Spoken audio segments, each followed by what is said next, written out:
Michael Schumacher health. How the love of his life has helped F1 icon through dark time. Little concrete is known about the ex-Ferrari driver's recovery, but it has been a long and heartrending journey for the doting Corinna, 49, and the couple's two children, Gina Maria, 21, and Mick, 19. Corinna has remained out of the limelight as she continued to provide full-time care to her husband, who she married in 1995. However, last month, it was revealed she had described her husband as a fighter in a letter to a fan. The handwritten letter, revealed nearly 5 years after the skiing tragedy, said, "I would like to sincerely thank you for your message and nice gift that will help us through this difficult time.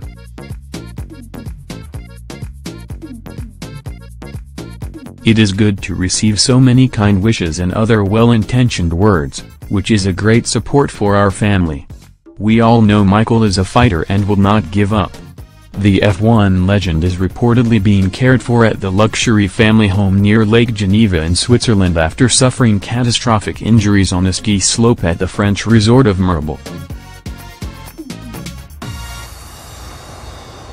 A £115,000 a week medical team of 15 is said to care for the motor racing star in the family's mansion, with horse riding champion Corinna remaining by her husband's side. And while she oversees providing the best possible care, Corinna has also continued to look after Schumacher's business interests, which are reportedly worth around £750 million.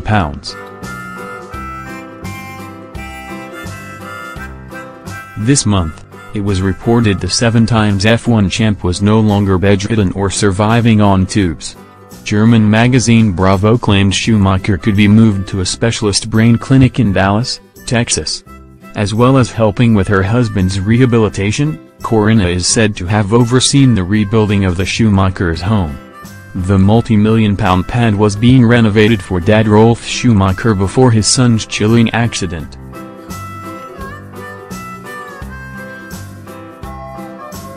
Rolf and partner Barbara Stahl now live on the grounds of the property in a converted house.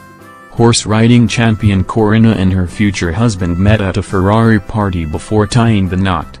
One German magazine wrote shortly after their marriage, "Rarely do you see a couple made for each other as the Schumachers seem to be."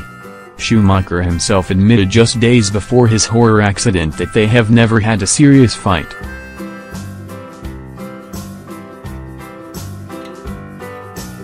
He once said, "It is not so easy to find a partner who unconditionally adapts to the pace of my life."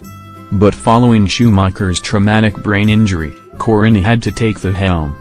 After being told the motor racing legend would no longer be able to talk or move by himself, she launched herself into providing full-time care to Schumacher. In 2015, German magazine Bund reported, when it became clear that the old Schumi perhaps never would return, Corinna had to accept her new life.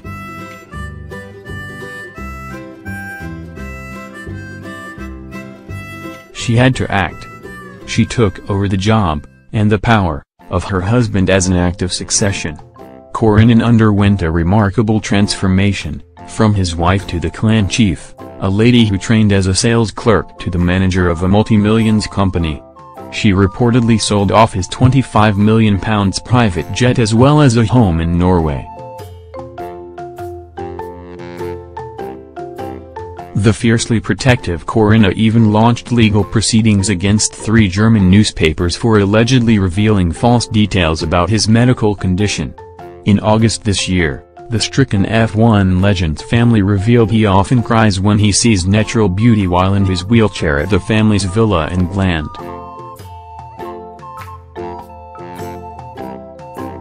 A relative told Paris Match magazine, "When you put him in his wheelchair facing the beautiful panorama of the mountains overlooking the lake, Michael sometimes cries."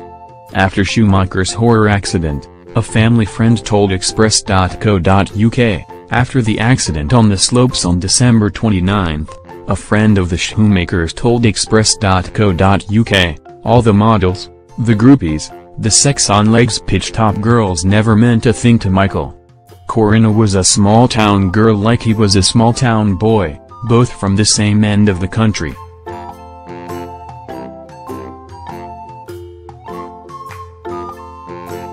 They truly married their souls as well as their bodies. He doesn't know she's in the room with him in Grenoble, but all the time that positive love is flowing into him. No one loves him more than Corinna. If he should not come through this, then life as she knows it will also end. She could never love again. 5 years on from the moment Schumacher's life changed forever, their bond continues to endure. Next news: Schumacher in F1's thoughts as stricken great turns 50. Michael Schumacher is in Formula One's thoughts as the 7-times world champion approaches his 50th birthday, 5 years on from the near-fatal skiing accident that has left the Ferrari great fighting brain injuries behind a wall of secrecy. The German, still the sport's most successful driver in terms of wins, 91, and titles, will reach his half-century in January. Formula One's focus will be on highlighting the remarkable career and talents of a man whose fame stretched well beyond the racetrack, and who enthused the legion of fans in the 1990s and early years of this century. The Ferrari Museum in Marnello, Italy, is planning a special exhibition, opening on his birthday and lasting for a few months, both as a celebration and a mark of gratitude to the most successful prancing horse driver ever. Mercedes, the last team Schumacher drove for in Formula One before retirement in 2012, will have some of his cars on display at their museum in Stuttgart.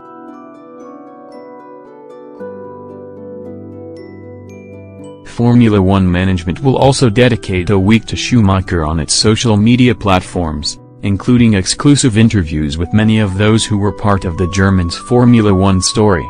"We are going to celebrate Michael's birthday," said a spokesman. Schumacher remains a big part of the sport's narrative, with Mercedes driver Lewis Hamilton now a 5-times world champion with 73 wins and getting ever closer to the German's greatest records.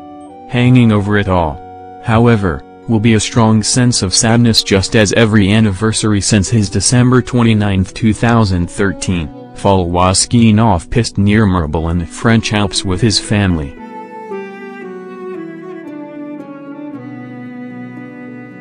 Schumacher hit his head on a rock and spent months in an artificial coma after being rushed to hospital in a critical condition.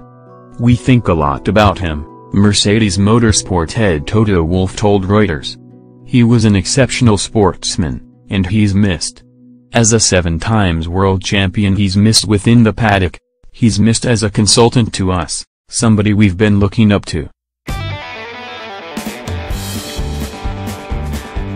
We hope that his recovery continues to be positive, and that's the most important thing.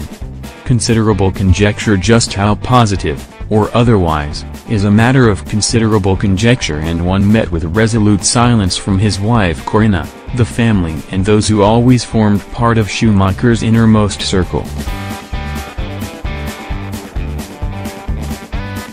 They would prefer the world remembered Schumacher as the champion he was, rather than the different kind of fighter he has become." Sabine Kemm, Schumacher's trusted assistant and spokeswoman who now also manages the racing career of his son Mick, continues to guard his privacy with polite but firm determination. "In general, the media have never reported on Michael and Corinna's private life," she said in 2016. "When he was in Switzerland, for example, it was clear he was a private individual.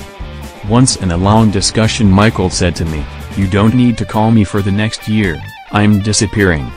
I think it was his secret dream to be able to do that someday. That's why now I still want to protect his wishes and that I don't let anything get out." It is clear that if Schumacher were to have made a miraculous recovery, the good news would have been known quickly enough. The fact nothing has been said, in itself speaks volumes. Amid and during media speculation, be it rumored moves for treatment elsewhere or concerning Schumacher's general mobility, any shred of bona fide information from behind the walls of the family's lakeside Swiss mansion is news. One such snippet was provided by Swiss Archbishop Georg Jansen, who told the mass-circulation German magazine Bund recently about a 2016 visit to Schumacher. "I sat opposite him, held his hands and looked at him.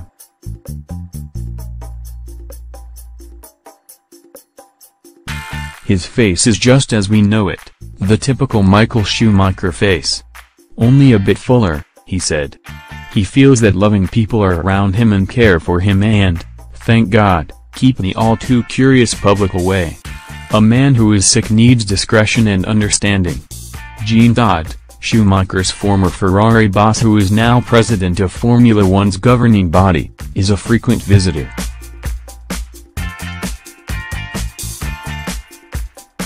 He revealed last month that he had watched this year's Brazilian Grand Prix with Schumacher. "There are pictures of him all over my offices and apartments.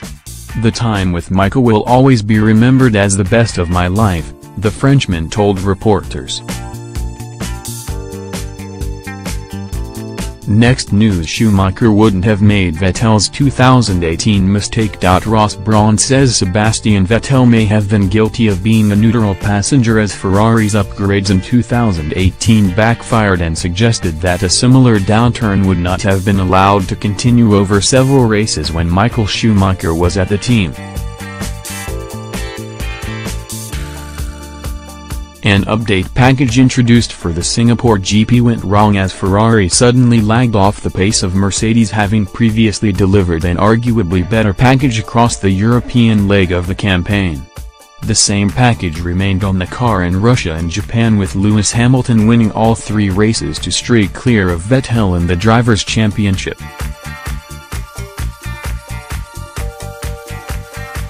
Once the car was reverted to its previous spec, Kimi Räikkönen won the United States GP, and Brawn says Vettel could have spotted the mistake and demanded it was rectified earlier.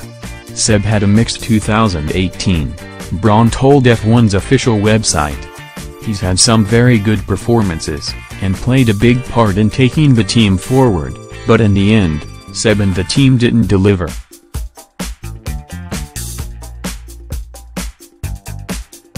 They had a strong year, but they have got to make that next step and deliver, and that's Seb and the team. I don't know the dynamic or chemistry in the team or Seb's relationship in the team or how that all works.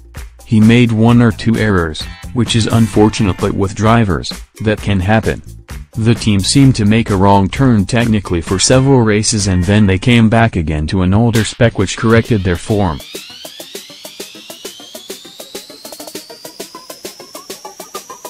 As a driver you have to be involved with those things, you can't be a neutral passenger.